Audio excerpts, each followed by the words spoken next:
Peyton Manning has won more NFL MVPs than any other player and is widely regarded as the smartest quarterback to ever play the game. But despite his greatness, playoff struggles, and his rivalry with Tom Brady has made his career one of the most highly debated of all time. So, just how good was Peyton Manning actually? Road to the NFL. Not many players have a story as unique as Peyton Manning. Even less can say their father was also an NFL quarterback. In the 1970s and 1980s, Archie Manning was the quarterback of the New Orleans Saints. So, since Peyton could walk, Archie groomed him to be an NFL QB as well. Whether it was in the neighborhood or on the Saints field, Peyton and his brothers were always playing football. That continued into high school. In Peyton's sophomore year, he took over as Isidore Newman's starting quarterback, joining his older brother Cooper, who was already a standout wide receiver. Cooper was heavily recruited by Division I schools before settling on Ole Miss, his father's alma mater. But before he could ever play for the Rebels, he was diagnosed with a spinal condition that crushed those dreams, forcing him to leave football behind forever. In honor of Coop, Peyton changed his number, donning the famous number 18. Peyton also intensified. He ran in the pitch dark, woke the coaches up to work out, and found extra time to throw to college and pro receivers. He finished his high school career with 7,207 passing yards and 92 touchdowns. But more importantly, as the number one quarterback recruit in the nation, the whole world thought Peyton was on a path straight to being an Ole Miss Rebel like his dad. Then, Peyton shocked the world and chose Tennessee instead. It pissed off Ole Miss fans so much, they sent letters and threats to Archie's house. Peyton wanted to make his own lane, his own name, and so he was a volunteer. He was so ahead in his years and his peers that when the Volunteers' senior starting quarterback went down with an injury, Peyton stepped right in as a freshman, winning 7 of his first 8 starts. In year 2, he was given the reins. When the Vols met the number 4 ranked Florida Gators, Manning was dealing. He took his underdog Vols to a 30-21 lead in a chaotic first half, only to have the bottom fall out. The Gators scored 48 straight points, downing Tennessee 62-37. The rest of the season, Manning dominated. The Volunteers won the rest of their games, with Manning throwing for 2,954 yards and 22 touchdowns to just 4 picks. That one loss to Florida all the way back in Week 3 was the dark cloud the Vols just couldn't shake. Despite being 10-1, it kept him out of the national title game. In his junior year, Manning was even more dominant. Once again, the Florida Gators were his kryptonite. In what was supposed to be a revenge game, Manning turned in the worst showing of his college career. The Gators picked him off 4 times as they won 35-29. The losses were eating at Peyton. So instead of going to the league, Manning gave up being the first pick for one last shot at UF. He needed to beat them. In his senior game against Florida, Manning threw 51 passes for 353 yards and tossed 3 touchdowns, but still lost. He dominated, won Tennessee an SEC championship, set every SEC passing record, won almost all the awards, but the Florida Gators kept him from ever winning it all. Still, the NFL was calling. With the first pick of the 1998 NFL Draft, the Indianapolis Colts selected Peyton Manning. There's a new sheriff in town.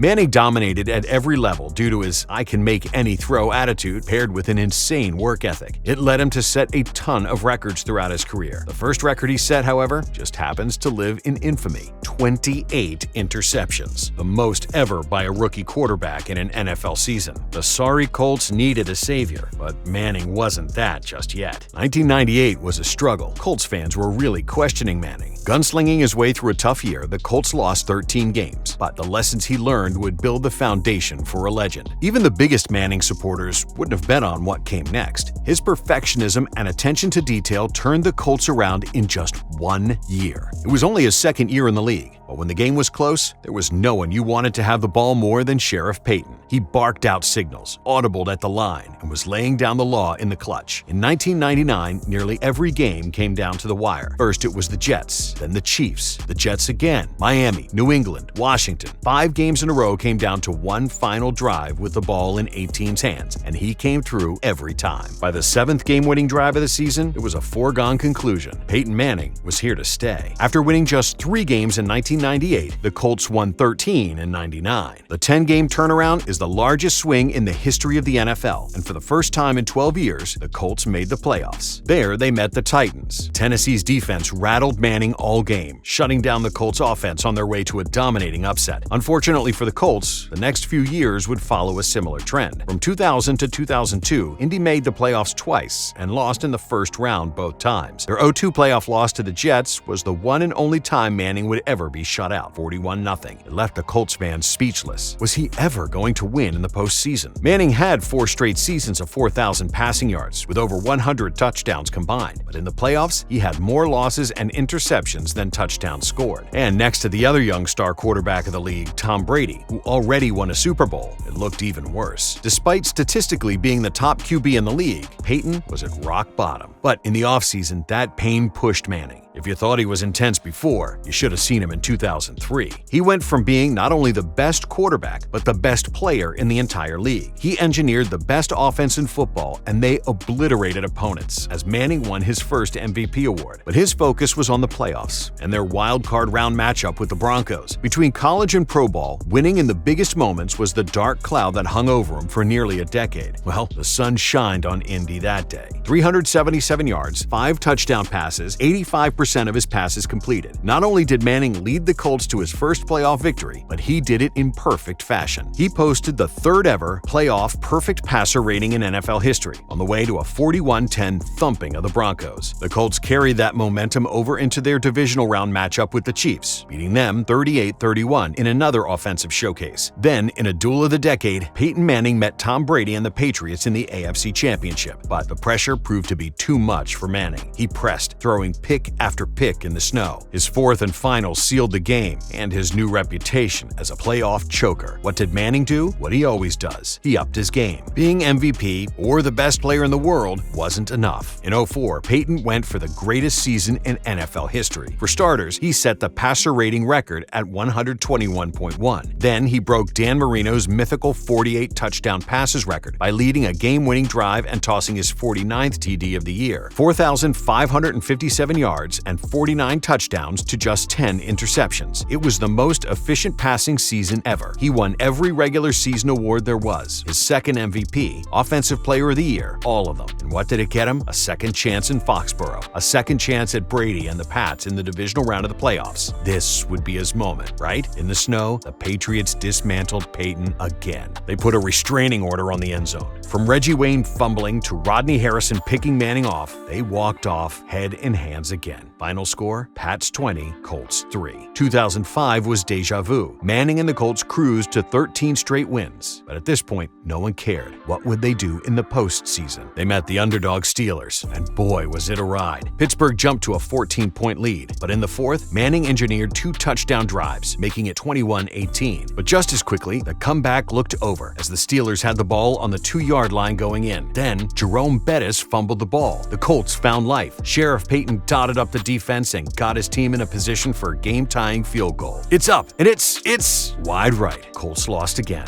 The only thing that mattered to Peyton now was winning. And in 2006, he would get his opportunity again. The AFC Championship, Peyton versus Tom 3. At first, it started just like the first two. A tale as old as time. The Pats took a 21-6 lead into the half, but Manning sat in that locker room, refusing to fail again. Right out of halftime, Manning spearheaded 2 touchdown drives to tie the game, 21-21. The wild shootout ended with the ball in Manning's hands, where he led the most significant game-winning drive of his career. Finally, Manning had beat Brady. Finally, he made it to the Super Bowl. In Super Bowl 41, the Chicago Bears put Manning in a familiar spot, down 14-6. Manning went to work, meticulously moving the ball on the Bears' stingy defense. Play by play, Peyton brought the Colts back. Then, with some help from the Colts defense, they secured a pick 6 that sealed the championship. After all the losses to the Gators, to the playoff losses, not being able to beat Brady, he finally did it. Peyton Manning was a Super Bowl champion. The years following the Super Bowl were nothing short of dominance from Manning. In 2008 and 2009, Manning won 2 more MVPs. He led 13 game-winning drives between 2 seasons, including 4 14-point comebacks in 2009 alone. Manning was a lock for at least 25 passing touchdowns, 4,000 yards, and a home playoff game. Honestly, he probably could have won more MVPs if not for voter fatigue. In 2009, the Colts found themselves 14-0, including a record-breaking 23 straight regular season wins going back to last year. Instead of going for the perfect season, they rested their players. Manning's 4th MVP passed Brett Favre for the most ever. Then, once again, Manning found himself in a familiar place, down in the AFC Championship game. He put on a clinic, making the all-world Jets defense look like like trash. With 24 unanswered points to close the game, they downed New York on their way to their second Super Bowl appearance. This time around, the Colts started the game with the lead, up 13-10 at halftime, but the Saints came roaring back, and with just 5:42 left in the game, they led 24-17. Everybody knew they were giving Manning the ball back with too much time, and like always, he orchestrated a drive that had the Colts in prime position on the Saints side of the field. Then, on a routine short pass to Reggie Wayne, Manning was picked off. The unthinkable. Peyton threw the pick that cost the Colts the game. But of all the challenges Peyton faced throughout his career, the next trial would be the hardest. Prior to the 2010 season, Peyton injured a disc in his neck, and it began to do nerve damage. He played the entire 2010 season injured and admitted to having less throwing strength than normal. He still put up 4,700 yards and 33 touchdowns, but at the conclusion of the season, he would have to undergo career-altering neck surgery. The first two smaller surgeries he received failed to prevent the disc in his neck from doing more damage, so he had to get spinal fusion. The fusion was successful, but it completely destroyed his arm strength. He couldn't grip, let alone throw a football anymore. Doctors told him he would likely never play again, and he missed the entire 2011 season. How important was Peyton Manning to the Colts? Without him, they won just 2 games. This secured them the first pick in the draft, and they selected Andrew Luck, Peyton's replacement, and they left Peyton out in the cold, cutting him. His time as an Indianapolis Colt was over. With all the questions surrounding Manning, would he ever get back to that MVP level? Many doubted he would play again, let alone play well. But the Denver Broncos wanted to risk it all, and they signed Peyton Manning. Mile high. Of all the record-breaking comebacks throughout Peyton's career, this was easily his best. In 2012, his first year in Denver, he set every Broncos passing record and brought the playoffs back to Mile High. His first season after career-threatening neck surgery, he threw for 4,659 yards and 37 touchdowns. In the playoffs, it took a mile-high miracle and double overtime, but the Ravens did defeat the Broncos in the divisional round. That season proved to Peyton that he was back, though, and now he was about to make sure everyone else knew it too. In the 2013 opener, a revenge game against the Ravens, Manning threw 7 touchdown passes. He threw 16 touchdowns in the first 4 games and 20 before his first interception. Somehow, at 37 years old, with a reconstructed neck, he found another tier, another level. Every week it seemed he was throwing for 350 yards and 4 touchdowns. He had 4 different receivers catch 10 touchdowns, another record. With 1 game left, he broke the regular season TD record, and Denver became the first team to score 600 points in a season. Manning finished 2013 with 5,477 yards and 55 touchdowns, both records. It was the greatest regular season by any player ever. He won his 5th MVP and is the only player to win the award on 2 different teams. Surprise, surprise. The historic year led to another showdown with Tom Brady in the AFC Championship game. Manning was electric, throwing for 400 yards and 2 touchdowns in a commanding victory. Peyton was back in the Super Bowl,